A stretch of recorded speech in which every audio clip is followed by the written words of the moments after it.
Good morning. Welcome to Sunday at the Unitarian Universalist Congregation of Venice, or UCOV. My name is Eileen Leapley, and I'm grateful to be your worship associate this morning. You'll find we are a friendly, open-minded group, and no matter what your religious background, no matter who you love, no matter what's going on in your life right now, we welcome you. You need only to have a kind and caring heart. Here we celebrate our differences as we learn from each other. We would also like to welcome those who are attending the service virtually. Many in our congregation are still away for the summer, and we know you're out there watching from afar. Some others are local and watching from home with a cup of coffee. We know you're with us in spirit. You can find out more of what goes on here at UCOV on our website, uucov.org. We're sorry that today we do not have orders of service due to unforeseen circumstances, but we will very carefully announce each part of the service today, so it'll be just like you have a piece of paper in front of you. And don't forget to enjoy a cold drink from the refreshment table after the service is over on the right side, going out. In a few months, we'll start coffee, but right now it's a little warm for that. Let's see. Oh, if anyone is visiting us for the first time, and I have a feeling we might have somebody, if you'd like to stand and tell us where you're from, we would like to welcome you. And we might even be able to bring a microphone around if we've got anybody who wants to stand. Oh, Carol's gonna, do we have somebody? Yeah, who's that? Okay, here comes Carol with the mic. Thank you, Carol. Appreciate it. Oh, we have a few. Okay. Hi, I'm Kim Bridges. I'm originally from Minneapolis. I went to UUA in Clearwater, Florida, lived there for 8 years, enjoyed it very much. I just moved down here. I'm new to Venice as of about 2 weeks. I was in Inglewood for about a month and a half, and I'm much happier up here. Happy to be here. Welcome. Thank you. Hello, I'm Lucas. I just moved here from Houston, but I'm originally from Chicago, and now I live in Venice about 2 years ago. So just searching for a new church. Tried a couple, but yeah, just still searching.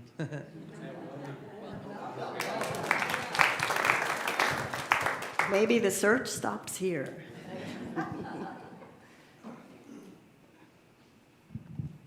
Good morning. My name is Doug Henson. I've lived in Venice for about 10 years, and I moved here from New York, but I'm from Missouri. And I've been to a church before in Dallas, a Unitarian church, and I really enjoyed it, and I'm looking forward to seeing what's going on here. Thank you for having me. Thank you so much. Wow. Well, there's a lot going on, and as the season goes along, a lot more happens. But thank you. Welcome for coming. Oh, got somebody else. Got another one.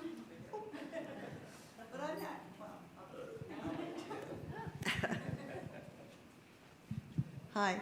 Hi. I'm Mary Holland Gruel, and I am not new here, but it's been, I would say, 3 years since I've been inside of the building. So I'm glad to be back, and nice to see everyone.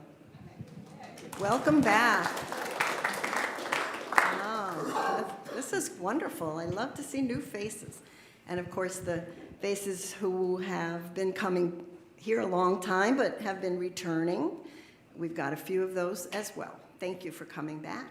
This is our second Sunday since we were away, so we just love being here.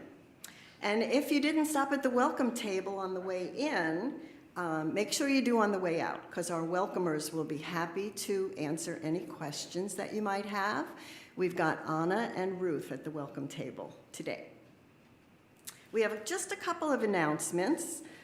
Our first is, welcome back, Reverend Amy. And Nancy as well. They had lots of adventures, which I know we'll be hearing about. Let's see, and there will not be a Meatless Monday tomorrow, but I'm hoping maybe in October we will, but you'll find out about that.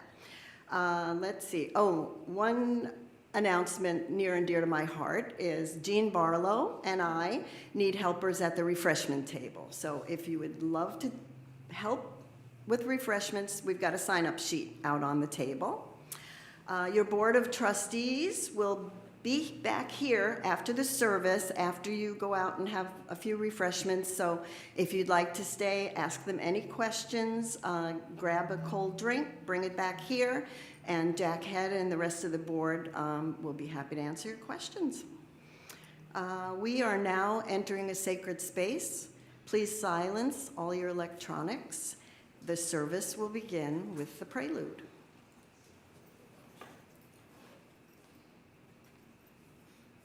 That's not the correct prelude that's on the monitor. I will be playing My Lord, What a Morning, an arrangement by Cindy Berry. We're going to be winging it a little bit this morning, which is fun.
Our chalice lighting this morning is by Wayne Arneson.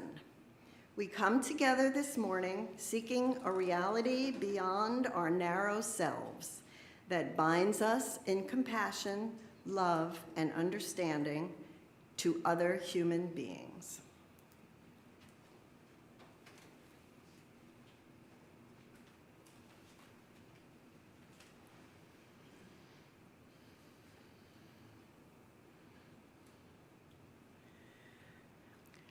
When I started to put together a service on income disparity and working,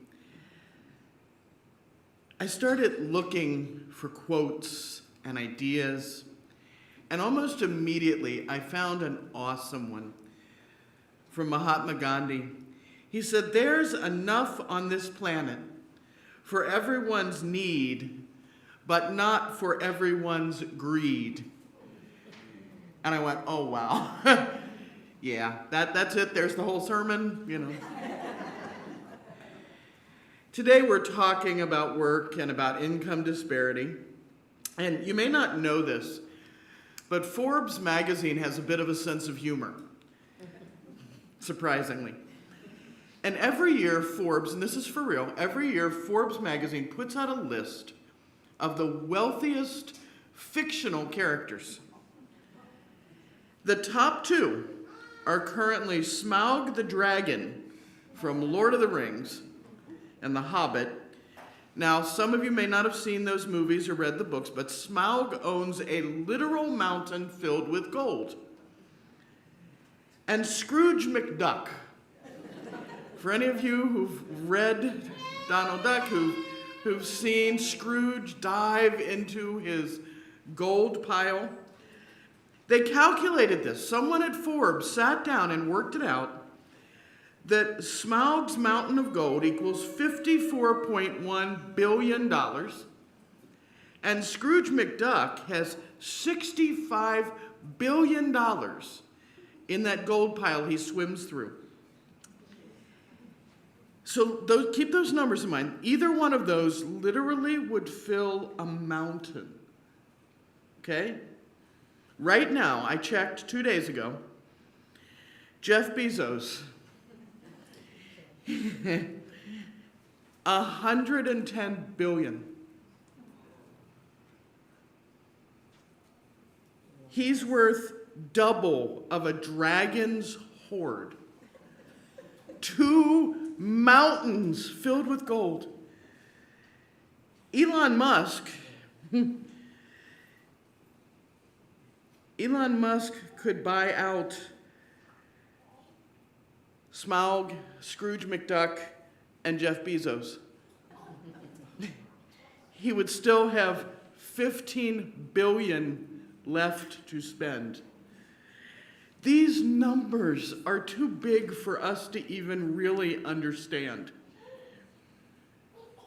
So I would say this as we open today: Spirit of life and love and Spirit of divine humanity, light a fire of love and support in us as we come together in this place. Let us be in community no matter who we are, rich or poor, laborer, business owner. And Spirit of justice, help us to build a world that recognizes the worth of everyone. Let us begin today. So come and let us worship here together, and please take just a minute to say hello or welcome back or how you doing to the people around you.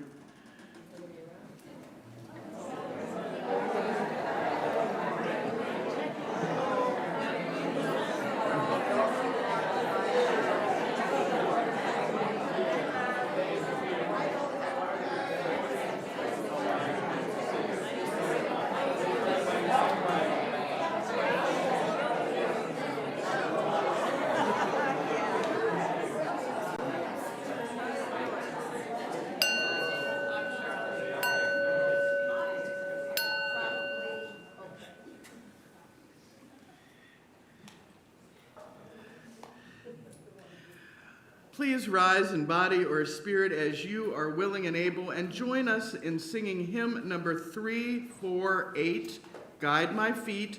We're going to do verses 1, 2, and 3. 348.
This is the point in our service where we do our children's chapel. And in children's chapel, we explain to the smallest, both among us and following us on video, exactly what it is that we're going to be talking about after they leave to go to religious education. So today, most of what we're talking about is the fact that years ago, there used to be people who were a little more poor and people who were a little more wealthy. So, for example, when I went to school, everybody had crayons. Some of us had the really good box of crayons where there's like 64 or 128, and they were Crayola crayons, and our box had a sharpener. And some of us had rose art crayons, which are mostly wax, and they're lousy at coloring, and you can't make any good pictures with them. But all of us had crayons. Things have changed a lot over the last 50 years. Now some kids don't have any crayons because they can't afford them. And some kids could afford to buy the school because their parents have so much money.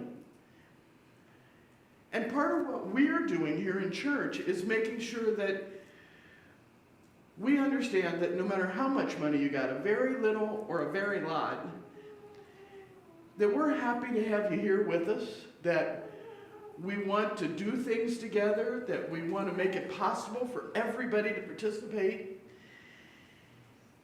and that wealth isn't a matter of how good or bad you are.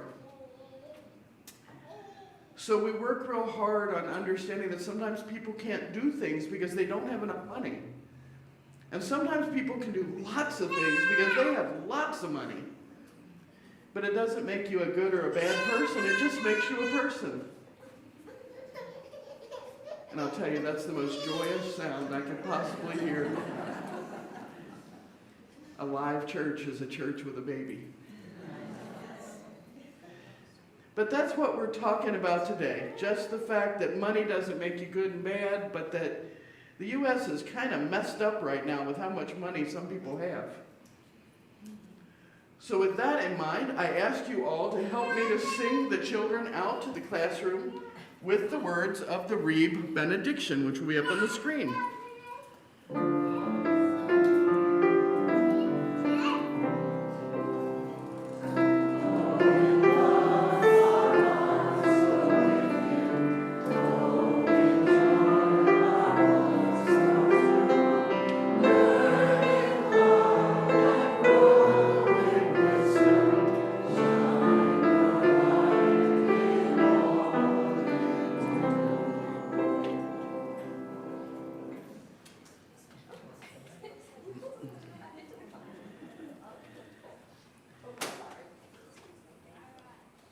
This is the offering time of our service. And our offering words are always offered with levity because giving shouldn't hurt. And you know, for a couple years here, I have been blaming my general tiredness on a lack of sleep and too many things to do at home. But then I found out recently the real reason I'm tired. Tired because I'm overworked, because you see, the population in this country is 237 million. 104 million are retired. That leaves 133 million to do the work. There are 85 million in school, which leaves 48 million to do the work. Of this, there are 29 million employed by the federal government, leaving 19 million to do the work. 2.8 million are in the armed forces, which leaves 16.2 million to do the work. Take from that total the 14,800,000 people who work for state and city government, and that leaves 1.4 million to do the work at any given time. There are 188,000 people in hospitals, leaving 1,212,000 to do the work. Now, there are 1,211,998 people in prisons. That leaves just 2 people to do the work, you and me, and you are sitting there. As as it is Labor Day weekend, let us support the labor of our church. The morning offering will now be given and gratefully received.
Thank you, thank you, thank you for these gifts and for absolutely everything you do for your community.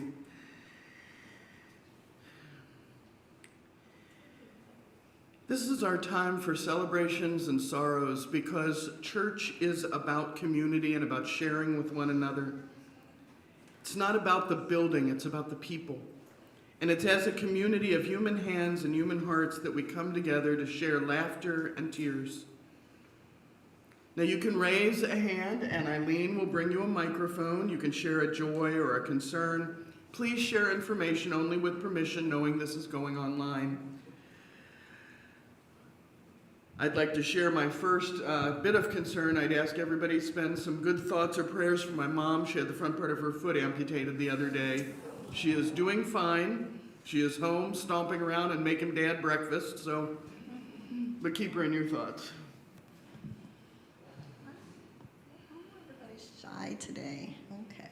Got one over here. Who have we got? Oh, I'm sorry. Jean. Hey.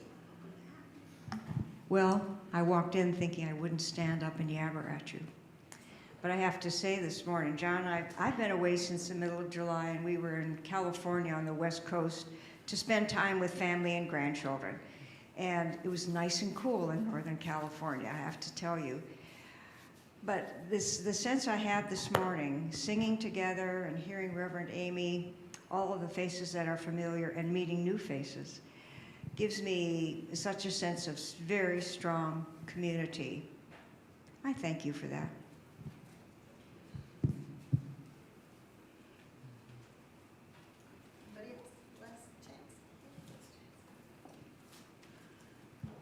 May the love of this community hold all who need love and concern, and may the light of the community shine on the broken places of the world. May we never look away when we are needed.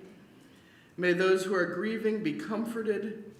May the tired find rest. May the broken places be healed. And may those who are filled with joy and laughter be abundant.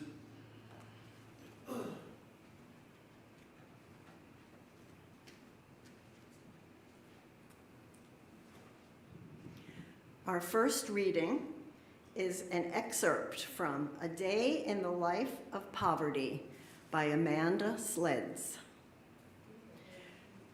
You roll over and you look at your clock. It used to be a cell phone. Now it's just a clock. 6:30 a.m. Time to get out of bed. St. Vincent starts getting rowdy around 7 a.m. So you need to rally and get there fast if you hope to be seen by 5 p.m. This isn't waking up. You're not sleeping. You haven't for days. Anxiety prevents lids from lowering. Brokenness also informed a wheat-heavy diet. When you had money, you were allergic to gluten. Now you know donut boxes drop to $2 after 8 p.m.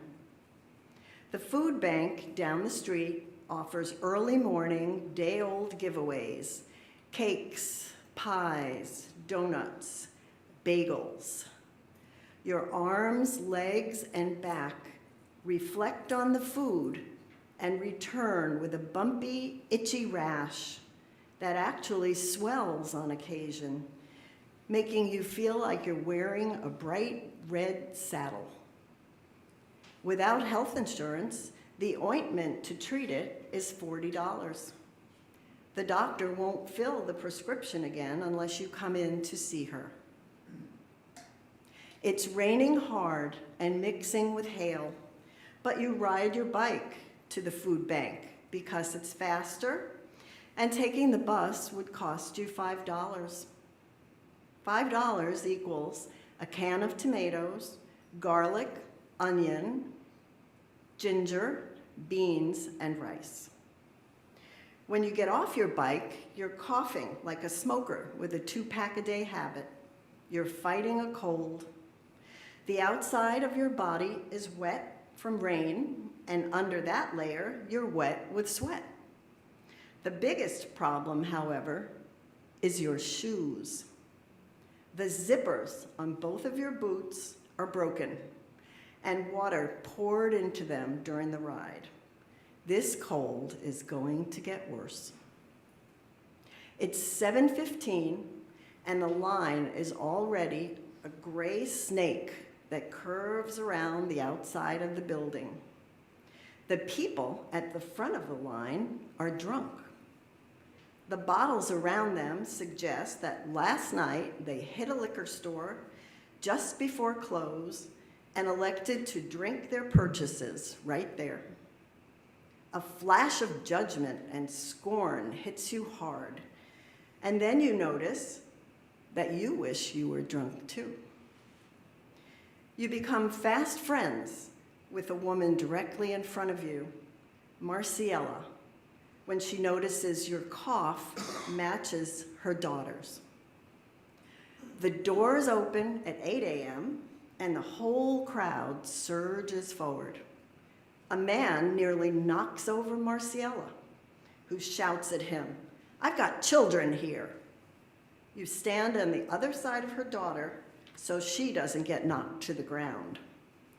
She doesn't thank you, and why should she? This is something you should not have to do. Inside, a giant man, over 6'3", huddles behind protective glass and shouts to take a form and sign in. Everyone knows the drill. If you're not in the top 20, this is going to be a bad day. If you're after 20, you might as well go home and try again tomorrow. You're number 11.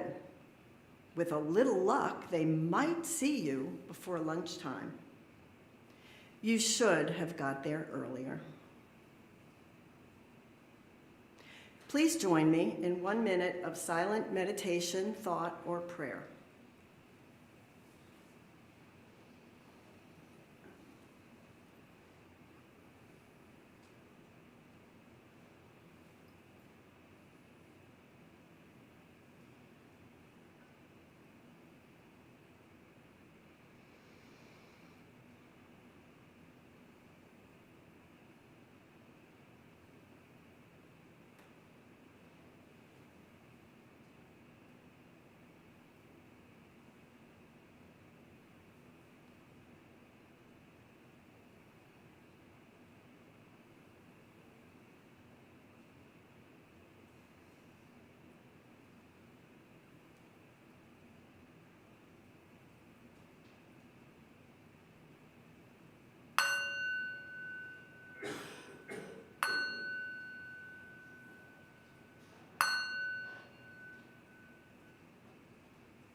I'm sorry to break the silence, but it's not that piece that I wanted to play. I'm playing Colombian composer Luisa Calvo. It's an intermezzo entitled Lejano Azul, which means distant blue. And I must say, he was a very, very poor man, and he was also a leper. And he died in a leper colony.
Our second reading is from the Poor People's Campaign 2023 National Fact Sheet. In 2019, before the pandemic hit, 140 million Americans were living in poverty or just one emergency away from economic ruin. 60% of Black people, 24 million, 64% of Hispanic Latino people, 38 million, 40% of Asian people, 8 million, 60% of Indigenous and Native people, 2 million, and 33% of white people, 66 million. These tens of millions of people live in every region, state, and county in the country. Poverty was the fourth leading cause of death, claiming more lives than homicide, gun violence, diabetes, or obesity. Long-term poverty was responsible for 295,000 deaths a year, or over 800 deaths per day. The pandemic festered these fissures, taking root in systemic racism, poverty, the denial of health care, ecological devastation, wealth disparity, and rampant military spending. During the first 2 years, governments at all levels responded to the crisis by expanding access to health care, housing, water, food, and utilities. These overdue changes proved that in the world's richest country, we can ensure a dignified life for all. But these pandemic programs were temporary. When they ended abruptly, poverty and related interlocking injustices began to rise once again. While millions of people remain without work, living wages, housing, clean water, food, or health care, corporations and the wealthy are doing exceedingly well. Between 2020 and 2022, billionaire wealth grew by $1.5 trillion, more than $2 billion a day. Religious and moral texts are clear that making policy that does not protect the rights of the poor and puts the cause of the wealthy first is evil and wrong. Isaiah 10 says, "Woe to those who legislate evil, who make unjust laws to deprive the poor of their rights and withhold justice from the oppressed." Jeremiah 22 reminds us, "Thus says the Lord, do justice and righteousness and deliver from the hand of the oppressor those who have been robbed. And do no wrong or violence to the immigrant, the orphan, and the widow, nor shed innocent blood in this place." Matthew 25 tells us, "Truly, I say to you, as you did not do it to one of the least of these, you did not do it to me." Indeed, the first governing principle of the U.S. Constitution is to establish justice. If we do not want to enable this wrongdoing, we must speak out and stand up against it. This is why the Poor People's Campaign, a national call for moral revival, is organizing across the nation to reveal these injustices, change the narrative, and build our power. Fight poverty, not the poor. Please rise in body or spirit as you are willing and able, and join in singing number 1000 in the Teal hymnal. Morning has come.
Back in 1980, there was a film that came out starring Dolly Parton and Jane Fonda, Lily Tomlin, Dabney Coleman. And it was about 3 working women living out their fantasy of getting rid of their autocratic, sexist, egotistical, lying, hypocritical bigot of a boss.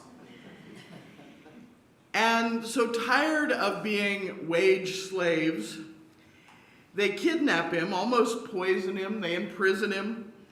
They do his job better than he ever did without telling anyone. He's no longer giving the orders. And eventually they get him promoted to a position out of their hair and out of the country in the Brazilian rainforest. And I'm pretty sure the movie wouldn't fly in today's climate, but it was called 9 to 5. For some of you who may not have seen it, it's adorable. It's warm, it's funny. It had America laughing about how people at the bottom could get ahead if they just tried really hard, because obviously they were as smart and as capable.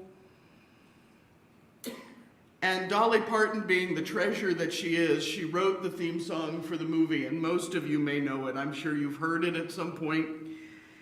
They let you dream just to watch them shatter. You're just a step on the boss man's ladder. You got dreams they'll never take away.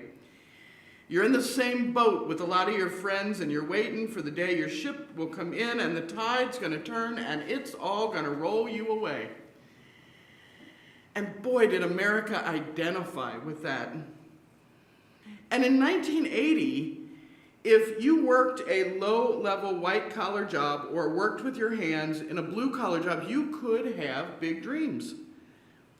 So from 63 to about 84, a year of college could be paid for with 10 to 14 weeks of minimum wage work. I have no undergrad loans. I worked. The money could be raised over summer vacation for a high school or college student. You could afford to go part-time if you were older and trying to change. And once you got your degree, man, the world was your oyster. There were jobs just waiting for you because you had a college degree. And let's not forget about the salary there.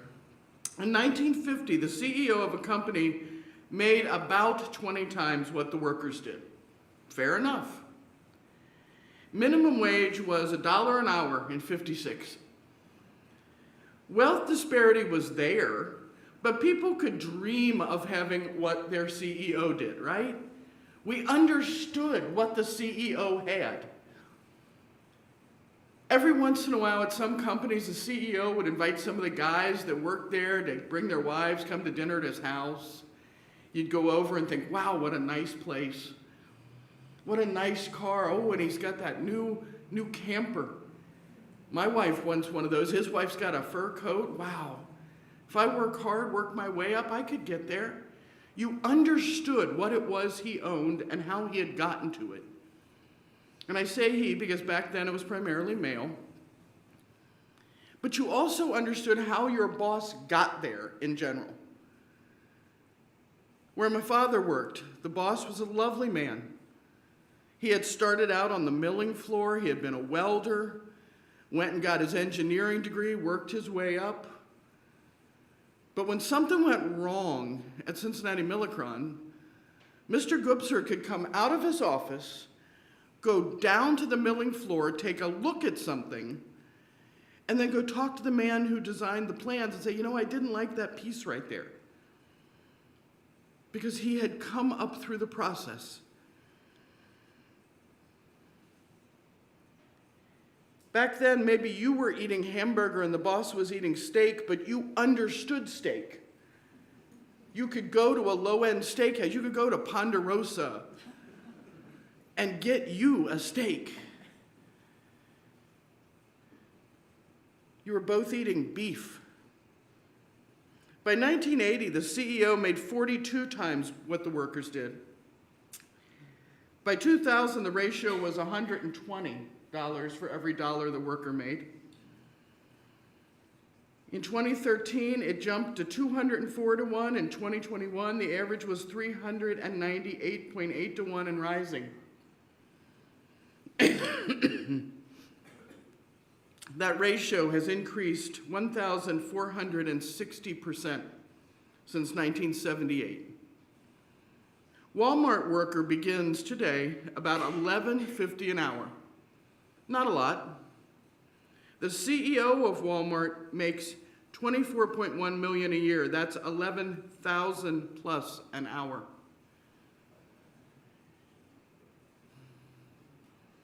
According to Forbes, for the first time in history, the top 1% in the world control more wealth than the other 99%. We have our first centibillionaires. And I'll tell you, the human brain can't really conceptualize of numbers this large. It's possible today for somebody in the top 1% to own a Birkin purse, specifically a Birkin hobo bag, which costs more than the average home here in Florida. Purse itself is about this big. At Serendipity in New York City, you can order a $25,000 ice cream sundae. It's coated in edible gold for the true connoisseur. You can eat gold. At Fleur in Las Vegas, you can spend $5,000 on a hamburger combo. A pair of undefeated Air Jordan 4 sneakers would have sent you back $15,000. Except you can't get them because they sold out at that price. If you want some fun when you go home, look at Kanye West's current line of clothing. There's one t-shirt, if you've ever been to my house when I'm in my painting clothes, there's one t-shirt that resembles it so closely I had to look twice. Holes, tears, it's marketed as a boyfriend comfy shirt. It sells for over $1,000. How much is yours? Huh? I've started telling people, oh, look, do you like it? I'm designer now. For a true connoisseur, and this is very true, there are capsules filled with edible gold, $91.67 per capsule if you're a member of the new museum, $429 if you're not for the top of the line versions. If you're cheap, you can go 17 bucks for 10 pills. What's it for? It's to make it pretty when you go potty. I'm not kidding. It's so you can eat gold to color the bioproducts that come out the other end. The middle class took a heck of a hit with COVID. That year of college that was paid for with 14 weeks of summer work, Randy Olson at Michigan State University announced in a paper a few years ago a student would now have to work 48 hours a week at minimum wage just to pay for the classes. No room, no board. Families are moving back together to make ends meet. People are working 2 and 3 jobs. A college education no longer guarantees anything. And rich and poor have moved so far apart.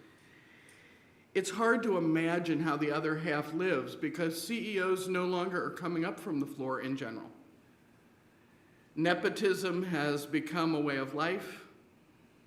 CEOs, as many of you know, get poached from one industry to another based on their business acumen, but not their knowledge of that particular industry. It's no longer about your ship coming in. Even if you've got a ship, it's out of range. We're not talking about steak and hamburger. The rich are literally eating and voiding gold, while the poor aren't eating. The minimum wage jobs that 9 to 5 was grumbling about, you can't afford a 1-bedroom apartment in any state working 9 to 5 at minimum wage. It would take 86 hours of work here in Florida. So on this holiday weekend devoted to working people, how do we try to approach income and labor justice? This holiday was created by the unions and the economically disadvantaged. Labor Day was supported by the Central Labor Union and the Knights of Labor. They were the groups who organized the first parade, May 1st, 1886. But 3 days later, there were riots over an 8-hour workday strike. Beginning after the police killed workers for striking, somebody threw a dynamite bomb at the police, and it became known as the Haymarket Massacre. They were afraid to commemorate Labor Day on May 1st because they thought we would be commemorating the massacre, so they moved it to September at the request of the unions. Back then, there was violence and rioting in the streets, people working 12 and 16 hours a day, children working, so pretty much just like it is today in some areas. Wealth inequality is an obscenity these days. And what we care about is sacred community. And they're connected because it is hard to be in sacred community with those kinds of disparities and let everybody know they are welcome and they are loved. How are we called to be in community with people on both ends of that scale? And both ends are important. I've had folks get hurt at churches because they are on the upper economic end. And they felt like nobody wanted them or only wanted them for their money. That cannot be true. And people on the lower end felt like nobody wanted them because they couldn't contribute money. So it's a question for us to handle. How do we let everybody know you are welcome? You are wanted, not for what you got in your wallet or don't, but for who you are. Because you all know everybody laughs about you about some things. You may have heard that we all shop at Whole Foods, we all avoid gluten, we eat only vegan, locally sourced palm fronds, wear single-source hand-woven yak sweaters made in the finest yurt co-ops, and we consider expensive coffee a sacrament. Well, maybe we do.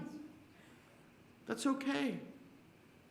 Wear your yurt woven clothing. It's okay. What's not okay is that forgetting that all this needs money. For a single mom on SNAP, food stamps, they can't afford the yak, the yurt, or some days not even some yogurt. Organic foods are out of the question. You hear popular stars complain about how the poor are so out of touch they don't know how to shop. They know how to shop. They can't afford to shop. Just getting enough food can be a fight, and sometimes Happy Meals are more calorie dense. You have to remember the reality behind financial strain. Poverty is insidious and demoralizing. It causes obesity as families eat cheap, fat, sugar-laden, calorie-rich food in order to feel full. A few years ago, they sent Gwyneth Paltrow to the store, and I'm not kidding. They were trying to do a living below the line kind of project, and they gave these stars enough money and sent them out to buy groceries. She came back for a family of 5. She came back with 2 apples, a bunch of organic carrots,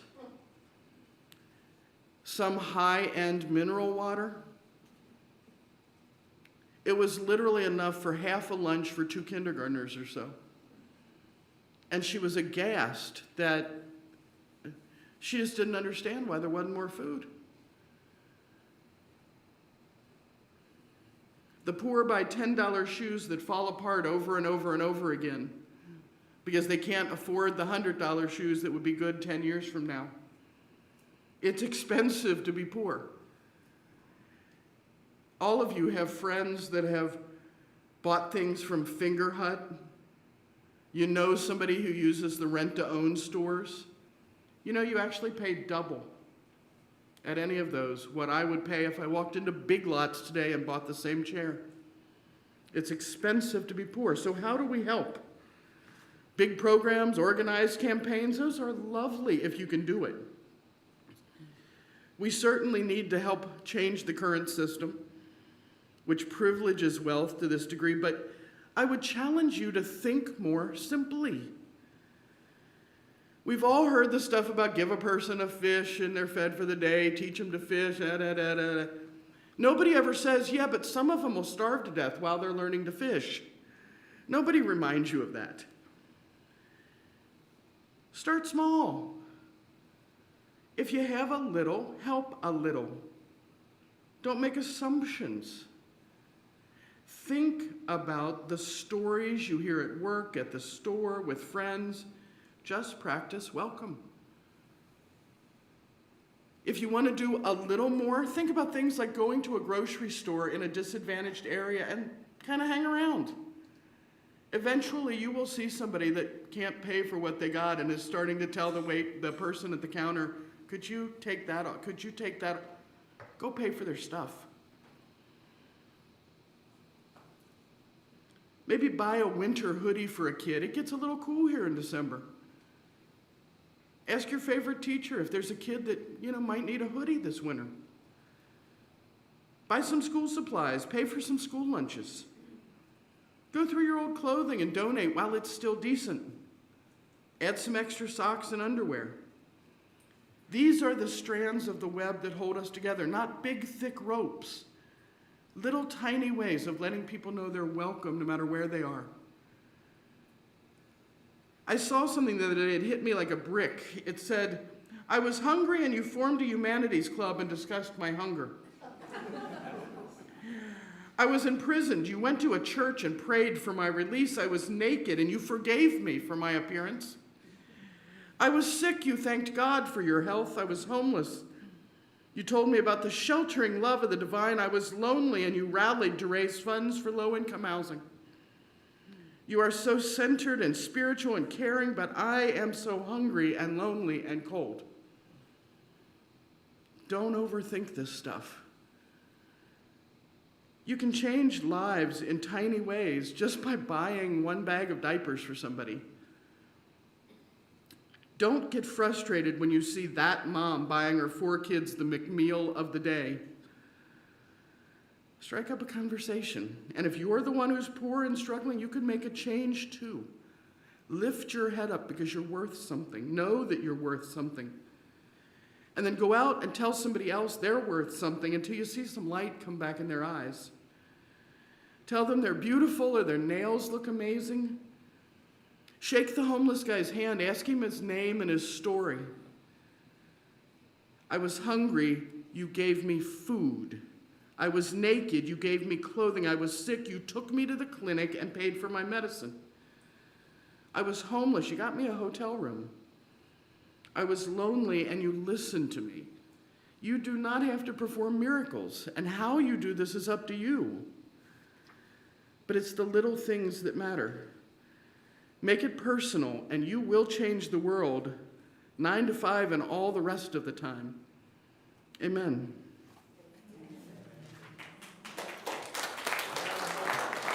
Thank you.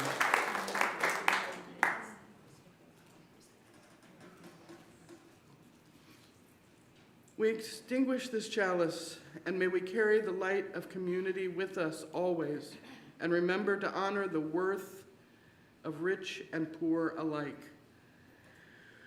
We are going to end with number 109 as we come marching, marching. It's the same tune as Bread and Roses. We're going to try this. I'm not sure how many times we've done it here, but we're going to give it a brave shot.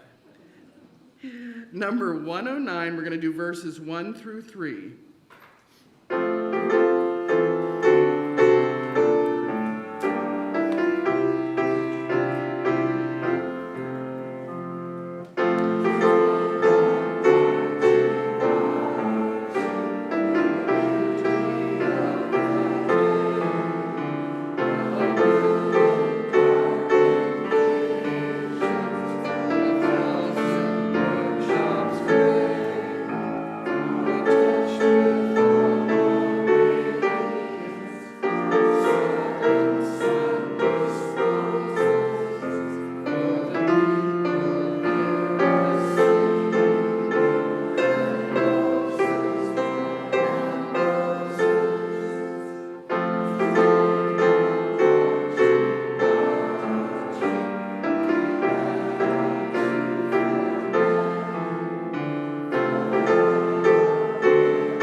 May you go into the world and find community with all. Peace, ashe, and may it be so.